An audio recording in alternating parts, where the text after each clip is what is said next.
He once sold rice, sometimes worked as a laborer, and even tried farming. He ran away from home 4 times, only to find betrayal and failure waiting for him each time. Yet, despite all of that, he eventually built his own car manufacturing company. In the beginning, his cars were so cheap in both price and quality that people mocked him endlessly. The world laughed, critics tried to shut him down, but he refused to stop. He was used to climbing high and falling hard, and maybe that's what made him stronger every single time. Because one day, this same boy rose again and went on to create what would become the world's 3rd largest car manufacturing company, Hyundai. Welcome back, everyone. Today's story is about a man named Chung Ju-Yung, born in 1915 in a small Korean village called Tongcheon, which now lies in North Korea. Back then, Korea was one single nation ruled by Japan.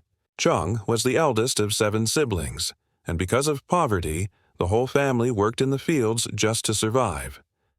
At only 14 years old, Chung had to quit school and help his parents with farm work.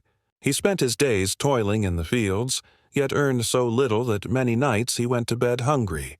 This harsh life made him question everything. Was he going to live like this forever? He was fed up with his life and decided to take a bold step.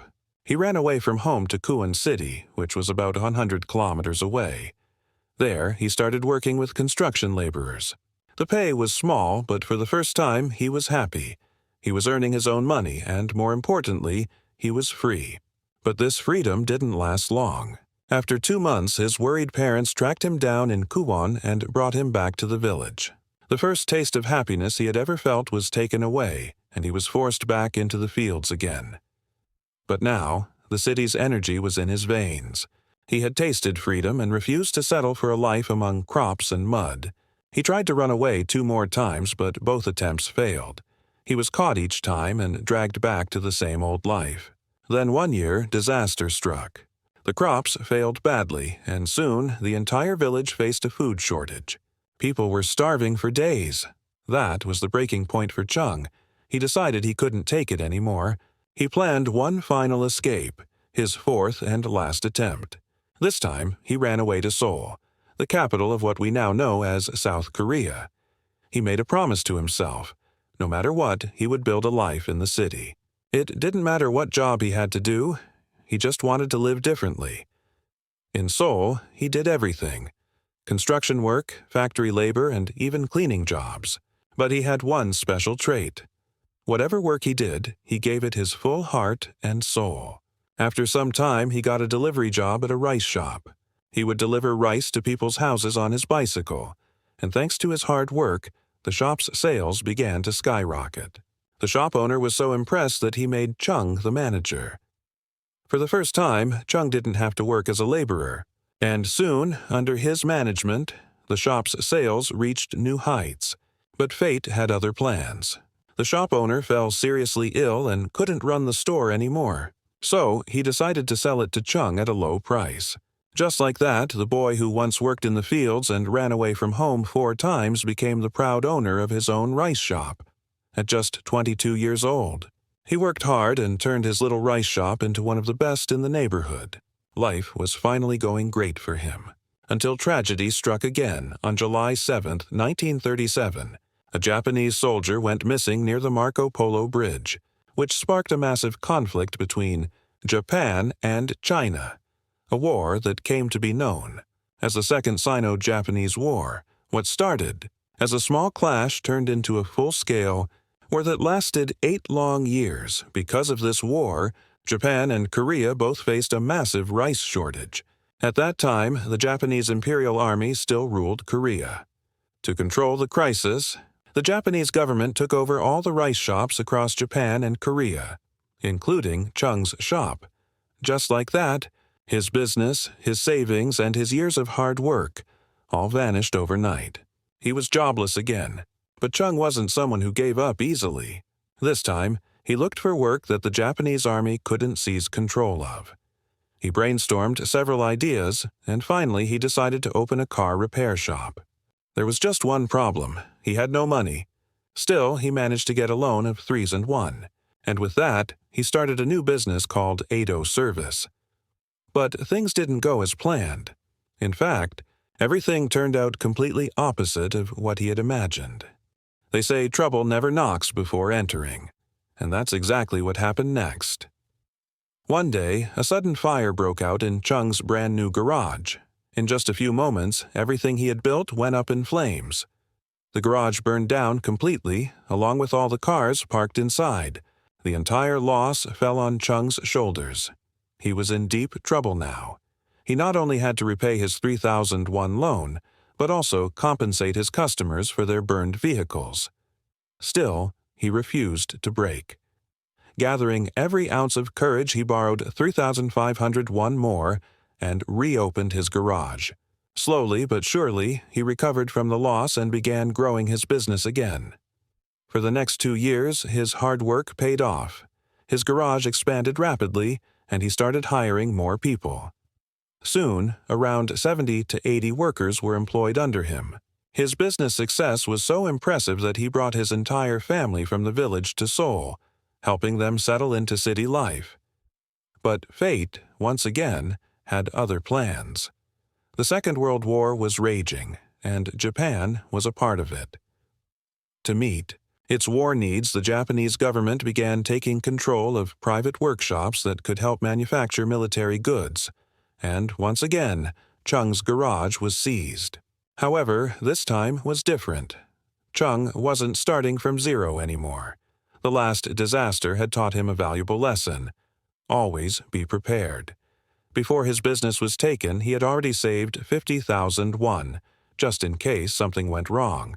When World War II finally ended, Japan's rule over Korea also came to an end. But the country was now split into two: North Korea and South Korea. With the path finally clear, Chung returned to Seoul in 1946 and restarted his car repair business. This time, he gave it a new identity and a new name: Hyundai Auto Service. Hyundai is a Korean word that means modern. Now, Seoul was part of South Korea, which was under American influence. U.S. forces were stationed there, and Chung noticed that they needed new buildings for housing and operations. That sparked a new idea. If he started a construction company, he could grow even faster. So, in 1947, he founded Hyundai Civil Works, a construction company. At first, his company worked on small projects, building houses or short roads, modest beginnings for a new business. But Chung was ambitious. He dreamed of taking on big projects. Just as things started looking up, another tragedy struck. On June 25, 1950, supported by the Soviet Union, North Korea invaded South Korea, starting the Korean War. Since Seoul was close to the border, Chung sensed danger and fled to Busan for safety. Even in those dark times, Chung refused to give up. He began analyzing the war situation and surprisingly saw opportunity in chaos. The U.S. Army had arrived to help South Korea and urgently needed tents, warehouses, and temporary buildings. Chung quickly restarted his construction business and offered his services to the American officials. Money was never a problem for the Americans, so they gladly accepted his offer. Soon, Hyundai Construction began receiving multiple contracts. Chung and his workers labored day and night, completing every project with perfection.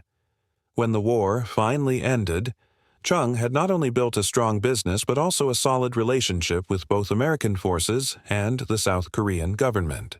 Because so many roads and bridges had been destroyed during the war, the South Korean government trusted Hyundai with major reconstruction projects. Under Chung's leadership, Hyundai built many massive structures, including dams, highways, and bridges. The largest dam in South Korea, the Soyang Dam, was built by Hyundai, and even the country's biggest highway, the Gyeongbu Expressway, was one of Hyundai's proudest achievements. With his strong ties to the South Korean government and American officials, Chung could easily import heavy machinery from the U.S. and secure the best contracts before anyone else. His construction company was now firmly established, but deep down, Chung wanted to return to his first love: cars. So, in 1967, he took another leap and founded the Hyundai Motor Company. This time, he wasn't just repairing cars, he was ready to build them. Soon, Hyundai partnered with Ford Motors, whose Cortina model was quite popular at that time. The two companies agreed that Hyundai would assemble Ford's cars using their technology. But the South Korean car market was tiny. Only around 30,000 cars were sold nationwide, with very little room for growth. So, Hyundai began looking for a new partner and greater opportunities abroad. Eventually, they launched their own model, the Hyundai Pony, in collaboration with Mitsubishi Motors. At first, success didn't come easy. The U.S. market rejected the car for being too simple and low cost, but Chung wasn't one to surrender. He improved the car's design, upgraded its engine and features, and tried again. This time, it worked. Hyundai met international standards and finally launched its cars in the United States. Soon, profits skyrocketed. Hyundai became known not only in South Korea, but across the world. Even though people had mocked the company for its cheap cars, Hyundai kept improving. Their new models were affordable, reliable, and surprisingly stylish. Customers loved them, and Hyundai quickly became one of the largest car manufacturers in the world. The same man who once sold rice in a village was now the owner of a global automotive empire. As Chung grew older, his health began to decline. Eventually, he retired and handed over the company to his sons. In 2001, Chung Ju-Yung passed away, leaving behind one of the world's most powerful car companies, Hyundai, the third largest car manufacturer on Earth. But there's one more detail many people don't know. The Hyundai logo, the famous H, doesn't just represent the first letter of the company's name. It actually symbolizes two people shaking hands. One is a company representative, and the other is a satisfied customer. And that handshake, that promise of trust, still defines Hyundai's legacy today. We'll meet again in the next amazing story.